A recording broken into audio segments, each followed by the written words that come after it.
Willpower. Willpower.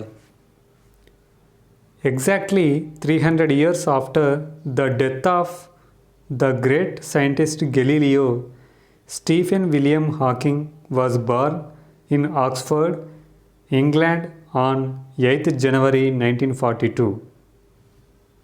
ఎగ్జాక్ట్గా Galileo అనేటువంటి ఒక గొప్ప శాస్త్రవేత్త చనిపోయిన తర్వాత 300 సంవత్సరాల తర్వాత, ఎగ్జాక్ట్లీ 300 ఇయర్స్ ఆఫ్టర్, 300 సంవత్సరాల తర్వాత గెలీలియో అనేటువంటి ఒక గొప్ప శాస్త్రవేత్త చనిపోయిన 300 సంవత్సరాల తర్వాత స్టీఫెన్ విలియం హాకింగ్ అనేటువంటి ఒక గొప్ప శాస్త్రవేత్త జన్మించాడు. ఏ సంవత్సరంలో? 1942 జనవరి 8 నాడు ఇంగ్లాండ్ దేశంలో ఆక్స్ఫర్డ్లో జన్మించాడు.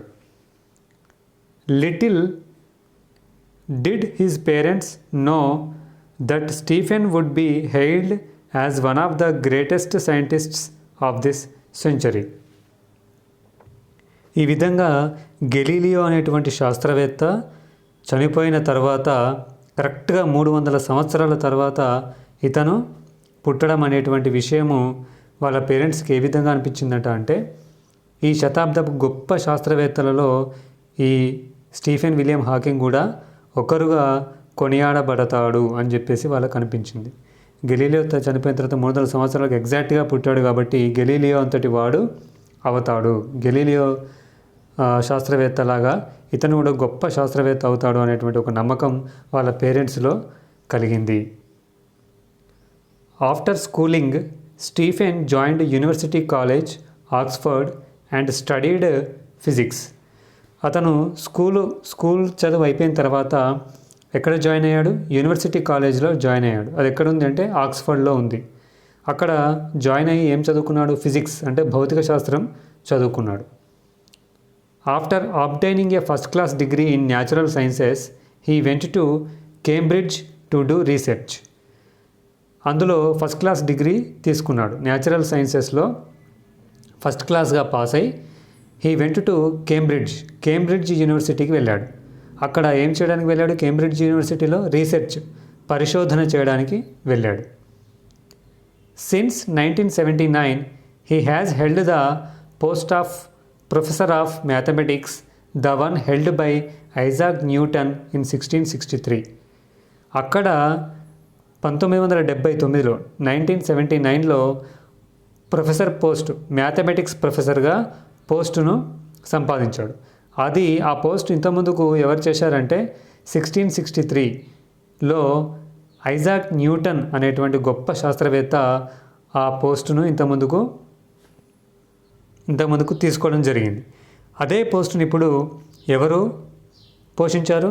ఎవరు తీసుకున్నారు ఆ ప్రొఫెసర్ పోస్టును అంటే ఐజాక్ న్యూటన్ తీసుకున్నటువంటి ఆ ప్రొఫెసర్ పోస్ట్ను ఇప్పుడు మళ్ళీ ఈ స్టీఫెన్ విలియం హాకింగ్ తీసుకోవడం జరిగింది. మ్యాథ్స్ ప్రొఫెసర్గా అక్కడ సంపాదించాడు. At the age of 17 Stephen started noticing that he was becoming increasingly clumsy and even fell down a couple of times for no reason. At the age of 17 సంవత్సరాలు వచ్చేసరికి Stephen started noticing, స్టీఫెన్కి అర్థమవుతుంది అతను అనవసరంగా కింద పడుతున్నాడు, ఏ కారణం లేకుండానే, couple of times for no reason, ఎటువంటి కారణం లేకుండానే మాటి కింద పడడం జరుగుతుంది. అది అతనికి అర్థమవుతూనే ఉంది. Shortly after his 21st birthday he was taken to hospital and made to undergo A number of tests. అతను 21st బర్త్డే అంటే 21 సంవత్సరాలు వచ్చేసరికి అతన్ని ఒక హాస్పిటల్కి తీసుకుపోవడం జరిగింది. ఆ హాస్పిటల్లో అతనికి కొన్ని టెస్టులు చేశారు. He was shocked when he realised he had an incurable disease, a type of sclerosis which weakened his muscles. He was shocked, అతను షాక్ అయ్యాడు. తనకి స్క్లెరోసిస్ అనేటువంటి ఒక అరుదైన వ్యాధి వచ్చింది. ఆ వ్యాధి వల్ల కండరాలు క్షీణిస్తాయి. వీకెండ్ హిజ్ మజిల్స్ అంటే కండరాల క్షీణత అనేటువంటి వ్యాధి, స్క్లెరోసిస్ అనేటువంటి ఒక వ్యాధి వచ్చిందని అతను నమ్మలేకపోయాడు. The physicians predicted an early death for him. అక్కడ ఉన్నటువంటి డాక్టర్లు ఏమని చెప్పారంటే అతను ఎక్కువ కాలం బతకడు అని చెప్పేశారు. He went back to Cambridge and carried on his research. అతను కేంబ్రిడ్జ్ యూనివర్సిటీకి వచ్చేసాడు. తిరిగి వచ్చి అక్కడ తన రీసెర్చ్ని కొనసాగించాడు, పరిశోధనను కొనసాగించడం జరిగింది. He was not able to make much progress. అక్కడ ఏమాత్రం అభివృద్ధిని సాధించలేకపోయాడు. He thought that he might not live for long and that his PhD would never be completed. However he finished it. అతను అనుకున్నాడు, నేను ఎక్కువ కాలం బతకను, నా పిహెచ్డి అంటే పరిశోధన మధ్యలోనే ఆగిపోతుందేమో అని అనుకున్నాడు. కానీ హవెవర్ హీ ఫినిష్డ్ ఇట్, ఆ పిహెచ్డిని కంప్లీట్ చేయడం జరిగింది. As his scientific reputation increased, his disability got worse. Scientific reputation అంటే శాస్త్రవేత్తగా అతను ఖ్యాతి గడిస్తున్న కొద్దీ అతని డిజబిలిటీ, అతనికి ఉన్నటువంటి స్క్లెరోసిస్ అనేటువంటి వ్యాధి అనేది అతన్ని ఇంకా బలహీనుని చేస్తూ వచ్చింది. అతని ఖ్యాతితో పాటు అతని శారీరక దారుఢ్యం కూడా తగ్గుతూ వచ్చింది. Even feeding himself and getting in and out of bed became difficult. Even feeding himself and getting in and out of bed became difficult. అతను తనందరూ తాను తినలేకపోయేవాడు. అంతేకాకుండా getting in and out of bed became difficult. Bed మీద పడుకోవడం కానీ లేవడం కానీ అతని వల్ల కాకపోయేది. అంత అధ్వానంగా తయారైపోయింది అతని పరిస్థితి. దేనివల్ల? ఈ స్క్లెరోసిస్ అనేటువంటి వ్యాధి వల్ల. In 1980 he had to rely upon nurses. 1980 వచ్చేసరికి అతను నర్సెస్ మీద ఆధారపడాల్సి వచ్చింది. In 1985 he underwent an operation in the windpipe. After this he needed 24 hours nursing care. 1985లో ఒక విండ్ పైప్ పెట్టడం ద్వారా, గాలిగొట్టం ద్వారా అతనికి ఆపరేషన్ చేయడం జరిగింది. ఈ ఆపరేషన్ తర్వాత అతను 24 గంటలు అబ్జర్వేషన్లో ఉన్నాడు, అంటే నర్సెస్ యొక్క కేర్లో ఉన్నాడు. Before the operation his speech was not clear, but at least he could communicate. But after the operation he lost his ability to speak. Operation కంటే ముందు అతను సరిగ్గా మాట్లాడలేకపోయేవాడు, కానీ ఇతరులతో ఏదైనా చెప్పాలనుకుంటే చెప్పేవాడు. కానీ ఆపరేషన్ అయిన తర్వాత అది కూడా పోయింది. He lost his ability to speak. ఏదో ఒకటి చెప్పాలనేది కూడా చెప్పలేకపోతున్నాడు ఆపరేషన్ తర్వాత. ఆ ఆపరేషన్ కంటే ముందు ఏదో ఒకటి మాట్లాడడానికి ప్రయత్నించేవాడు ఇతరులతో. ఆపరేషన్ అయిపోయిన తర్వాత ఆ ఉన్నది కాస్త మాట కూడా పోయింది. However A computer program specially devised for him helped him communicate. అతని కోసమని ఒక కంప్యూటర్ని తయారు చేయడం జరిగింది.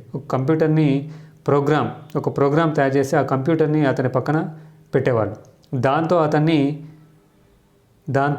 అతను మాట్లాడేవాడు.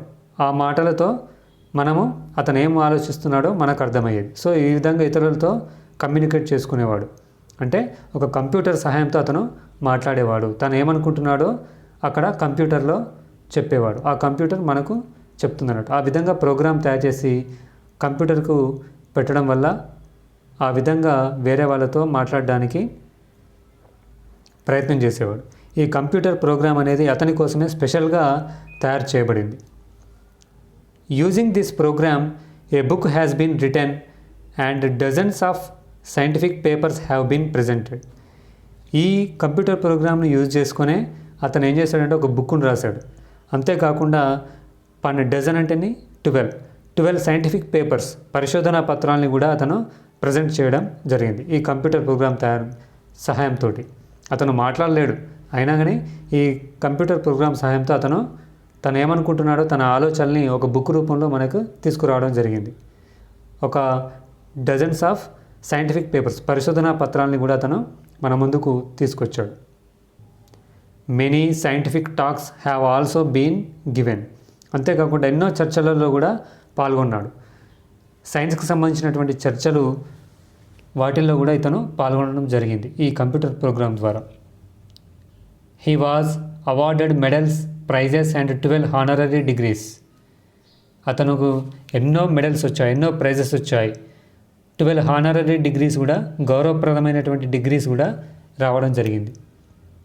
From the life of Stephen Hawking it is understood that one need not lose hope. ఈ స్టీఫెన్ హాకింగ్ లైఫ్ నుంచి మనం ఏం నేర్చుకోవచ్చు? ఎవరు కూడా నీడ్ నాట్ టు లూజ్ హోప్ను మనము విడిచిపెట్టొద్దు, అంటే ఆశను మనం చంపుకోవద్దు. His life is an example that disability need not prevent one from reaching great heights. Disability, వైకల్యం అనేది ఎవరిని కూడా ఎంత ఎత్తుకు ఎదగాలనుకున్నా వైకల్యం అనేది ఎటువంటి పరిస్థితుల్లో అడ్డంకి కాదు అని ఈ స్టీఫెన్ విలియం హాకింగ్ జీవితం నుంచి మనం నేర్చుకోవచ్చు. While Stephen William Hawking inspired the whole world with his uncrushable spirit and willpower, do you know who inspired him reach such great heights? ఈ William Hawking inspired the whole world with his uncrushable spirit and willpower. అతని మనోబలంతో Stephen William Hawking ప్రపంచాన్నే inspire చేశాడు. మరి అతనికి inspire ఇచ్చింది ఎవరో తెలుసా? He was none other than his mathematics teacher Dikran Tahta. అతని మ్యాథమెటిక్స్ టీచరే అతనికి ఎప్పుడు కూడా ఇన్స్పైర్. అతని మ్యాథమెటిక్స్ టీచర్ని చూసి అతను చాలా నేర్చుకున్నాడు, అతనిలాగా గొప్పవాడు కావాలనుకున్నాడు. అందుకే ఈ దిక్రాంత్ తెహతా అనేటువంటి మ్యాథమెటిక్స్ టీచరు అతనికి అతన్నే ఇన్స్పిరేషన్గా తీసుకుని అతను ఈ స్టీఫెన్ విలియం హాకింగ్ ఇంత ఎత్తుకు ఎదగడం జరిగింది. ఈ విధంగా స్టీఫెన్ విలియం హాకింగ్ తనకు స్క్లెరోసిస్ అనేటువంటి అరుదైన వ్యాధి వచ్చినప్పటికీ, అతని పనులు కూడా అతను చేసుకోలేనప్పటికీ, అతనికి వైకల్యం ఉన్నప్పటికీ, అతనికి దురదృష్టం ఉన్నప్పటికీ అవన్నిటిని ఏమాత్రం లెక్క చేయకుండా తను అనుకున్నటువంటి పనిని సాధించి మొక్కవోని స్ఫూర్తి, మానసిక స్థైర్యంతో ప్రపంచానికి స్ఫూర్తినిచ్చాడు. దృఢ సంకల్పంతో కష్టాలను ఎదుర్కొన్నాడు, గొప్ప ధైర్యం ప్రదర్శించాడు. అంతేగాని నాకు వైకల్యం ఉంది, నేనేం పని చేయలేనని చెప్పేసి అతను అనుకోలేదు. ఆ విధంగా ఎప్పుడు కూడా నిరుత్సాహపడలేదు. తనకు కండరాల క్షీణత వ్యాధి ఉన్న అనుక్షణం అతను లేచి నిలబడలేకపోయినా, బెడ్ మీ నుంచి కిందికి దిగిరాగలేకపోయినా అతను మాత్రం తన పరిశోధనను కొనసాగించాడు. గొప్ప శాస్త్రవేత్తగా ఎదిగాడు. ఒక కంప్యూటర్ ప్రోగ్రామ్ సహాయంతో ఎన్నో చర్చలలో పాల్గొన్నాడు, ఎన్నో బుక్స్ రాశాడు. ఈ విధంగా వైకల్యం అనేది విజయానికి అడ్డంకి కాదు అని చెప్పేసి మన స్టీఫెన్ విలియం హాకింగ్ నిరూపించాడు. మరి ఇంత చేసిన అతనికి ఇన్స్పిరేషన్ ఎవరు? అతని గణిత ఉపాధ్యాయుడు, మ్యాథమెటిక్స్ టీచర్ ఎవరైనా దిక్రాంత్ తెహతా. ఇక్కడ గ్లోసరీ ఉంది చూడండి చిల్డ్రన్. హెయిల్డ్ అంటే ప్రైజ్డ్ పబ్లిక్లీ, అంటే పొగడబడడం. స్క్లెరోసిస్ అంటే a medical condition in which a part inside the body becomes hard, కండరాలు క్షీణించడం. రెప్యుటేషన్, ఫేమ్ ఆర్ పాపులారిటీ అంటే కీర్తి, అంటే ఖ్యాతి. రెలీ అంటే డిపెండ్, అంటే ఆధారపడడం. Honorary degree, a degree that is awarded in recognition of one's service to a particular field. అతను చదవకపోయినా ఇవ్వడం, అంటే గౌరవప్రదంగా ఇవ్వడం. అతను చేసినటువంటి కృషికి ఆ డిగ్రీని ఇవ్వడం. ఇది హానరరీ డిగ్రీ. ఇక్కడ ఫోటోలో చూడండి children. Stephen William Hawking chair నుంచి కూడా కదలేని స్థితిలో ఉన్నాడు. అయినా కానీ తన ముందున్నటువంటి ఒక కంప్యూటర్ ద్వారా తను అనుకున్నటువంటి ఆలోచనల్ని పుస్తక రూపంలో పుస్తకాన్ని రాశాడు. 12 సైంటిఫిక్ పేపర్స్ని కూడా మనకి ప్రజెంట్ చేయడం జరిగింది. ఈ విధంగా ఈ కంప్యూటర్ ప్రోగ్రామ్ సహాయంతో అతను మనతో కమ్యూనికేట్ చేయడం జరిగింది. అతను ఆ కుర్చీ నుంచి కూడా లేవడానికి చేత కాదు అతనికి, స్క్లెరోసిస్ అనేటువంటి వ్యాధి వల్ల. అయినా కానీ అతను ఏమాత్రం